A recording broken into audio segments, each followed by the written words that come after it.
ഈ CPM സംസ്ഥാന സെക്രട്ടറിയുടെ ഈ വാക്കുകൾ വേദനിപ്പിച്ചു? അല്ല, ഞാൻ ആ ഭാഗത്തേക്ക് ഞാൻ പോകുന്നില്ലല്ലോ. CPM സംസ്ഥാന സെക്രട്ടറി അദ്ദേഹത്തിന്റെ പാർട്ടിയുടെ തീരുമാനമനുസരിച്ച് അദ്ദേഹം പറഞ്ഞു. ഇനി അതുമായി ബന്ധപ്പെട്ട കാര്യങ്ങൾ അദ്ദേഹത്തോട് ചോദിക്കും. നിങ്ങൾ ദേശീയ മഹിളാ ഫെഡറേഷന്റെ ജനറൽ സെക്രട്ടറി എന്ന നിലയിൽ ഒരു CPI-കാരിയായ എന്നോട് എന്റെ അഭിപ്രായമാണ് ചോദിക്കുന്നത്. ഇതാണ് എന്റെ അഭിപ്രായം. മാം ഇപ്പൊ പറഞ്ഞതുപോലെ തന്നെ പറഞ്ഞത് മറ്റുള്ളവർ എന്ത് ചെയ്തു അത് നോക്കിയല്ല നമ്മൾ നടപടി എടുക്കേണ്ടതെന്നുള്ളതാണ്. അത് തന്നെയാണ് ഒരു വനിതാ ബൃന്ദക്കാരായിട്ടും പറഞ്ഞത്.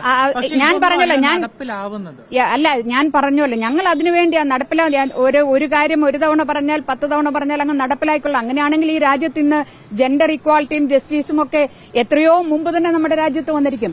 അതങ്ങനെ അല്ലാത്തതുകൊണ്ടാണ് ഈ സ്ത്രീകൾ, ഈവൻ ഇടതുപക്ഷ പ്രസ്ഥാനത്തിനകത്തുള്ള സ്ത്രീകൾ പോലും പോരാടേണ്ടതായി വരുന്നത്. എന്തുകൊണ്ടാണ് അത്തരമൊരു സ്ഥിതിയിലേക്ക്, അത്തരമൊരു മാനസികാവസ്ഥയിലേക്ക് ഈ രാജ്യത്തെ ഒരു പാർട്ടികളും വളർന്നിട്ടില്ല എന്നുള്ളത് കൊണ്ട് തന്നെയാണ്. അതുകൊണ്ട് ഞങ്ങൾ ഞങ്ങളുടെ പോരാട്ടം തുടരും. ഇടതുപക്ഷത്തെ പല പാർട്ടികൾക്കും പല അഭിപ്രായങ്ങളുണ്ടാകും. പക്ഷെ അഭിപ്രായങ്ങൾ കൃത്യമായ ദിശയിൽ കൊണ്ടുവരേണ്ടത് CPM-ന്റെ കടമയാണ്. അതായത് CPI പറഞ്ഞ അഭിപ്രായം ഞാൻ വീണ്ടും ആവർത്തിക്കുകയാണ്. നിങ്ങൾ CPM-ന്റെ കടമ എന്താണ്, അതൊക്കെ ഉള്ളത് CPM-നോട് ചോദിക്കുക. അത് അവരാണ് പറയേണ്ടത്. അവരെന്ത് ചെയ്യണമെന്ന് അവർ തീരുമാനിക്കും.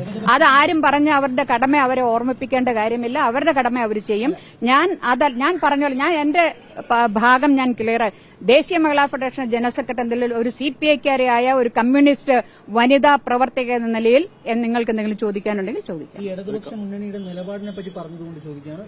ഗോവിന്ദമാഷിന്റെ വാക്കുകൾ എങ്ങനെയായിരുന്നു? ഇടതുമുന്നണി ഗോവിന്ദമാഷിന്റെ വാക്കുകളിലേക്ക് ഞാൻ പോകുന്നില്ല. അവരെയൊക്കെ ശരിയായ ദിശാബോധത്തെ നയിക്കേണ്ടത് പാർട്ടി ശരിയായി കൈകാര്യം ചെയ്യുന്നു. അതായത് ഇടതുപക്ഷത്തിൽ പലർക്കും പല നിലപാടുകളുണ്ടാവും. പക്ഷെ ശരിയായ ദിശാബോധം CPM-ന്റേത് മാത്രമാണ് എന്ന തരത്തിലാണ് അദ്ദേഹം സംസാരിച്ചത്. എനിക്ക് അറിയില്ല, ഞാനത് കേട്ടില്ല. നിങ്ങളല്ലേ അത് പറയുന്നത്. ഞാൻ അദ്ദേഹത്തിന്റെ അതാ നിങ്ങൾ മാധ്യമ പ്രവർത്തകർ, നിങ്ങൾ അദ്ദേഹത്തിന്റെ പത്രസമ്മേളനം വീക്ഷിച്ചിരിക്കും. പക്ഷെ ഞാൻ ആ പത്രസമ്മേളനം നേരിട്ട് കണ്ടില്ല. അതുകൊണ്ട് കാണാത്ത കാര്യമോ അല്ലെങ്കിൽ CPM-ന്റെ നേതാക്കൾ എന്ത് പറഞ്ഞു എന്നുള്ളതിനെക്കുറിച്ച് അതിന്റെ മേലെ ഒരു ചർച്ചയ്ക്കും ഞാനില്ല.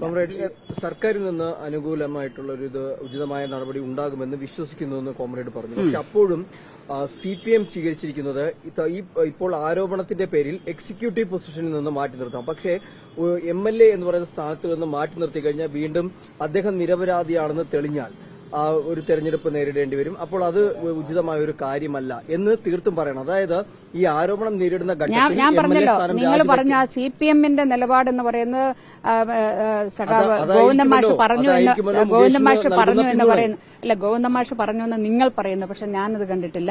അതുകൊണ്ട് അത് കാണാതെ അദ്ദേഹം എന്താണ് പറഞ്ഞതെന്നറിയാതെ ഞാൻ അതിനെക്കുറിച്ച് പ്രതികരിക്കുക. അത് മാത്രമല്ല, അതിനെക്കുറിച്ച് പ്രതികരിക്കേണ്ട ആളല്ല ഞാൻ.